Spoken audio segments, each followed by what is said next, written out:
tayo po ngayon ay gagawa ng kombucha tea. Dito po meron tayong isang jar. Ito may laman na tubig na 1 gallon. Pero ito ay bawas na ng 2 cups para dito sa babad ng 8 tea bags ng black tea. Ngayon po, mag-dissolve muna tayo ng 1 cup of sugar. Dissolve muna natin. Pagkatapos po ay i-ano muna natin to. Higain.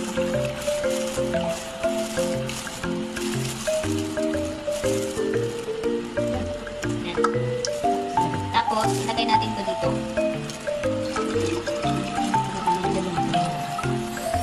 Ano po siya?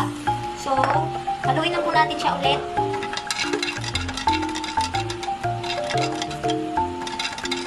Ito po ang ating Scooby or tawaging mother of kombucha.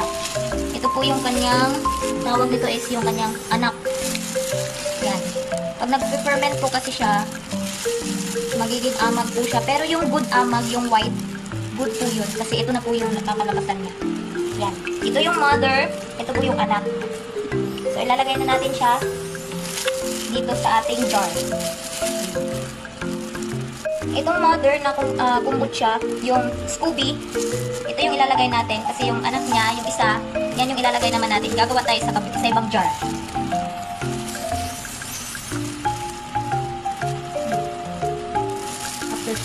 Okay, natakpan na natin siya ng clean cloth at rubber bands.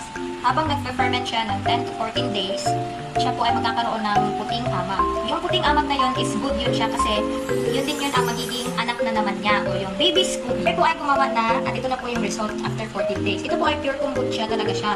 Wala pong halo ito. So, medyo may pagka-asim-asim lang po. Kung alam niyo po yung inumin na tuba, yung ganun po lasa niya. Kami naman po ay naghahalo kami ng fruits. So, nasa inyo na po kung fresh fruit or dilata na mga nasa inka na prutas. Ito na po yung may halong prutas. Pero ano po to, nakakan. Ito po ay lychee.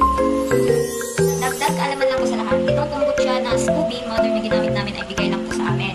At marami po itong benefits na makukuha sa ating kalusugan natin. Thank you so much.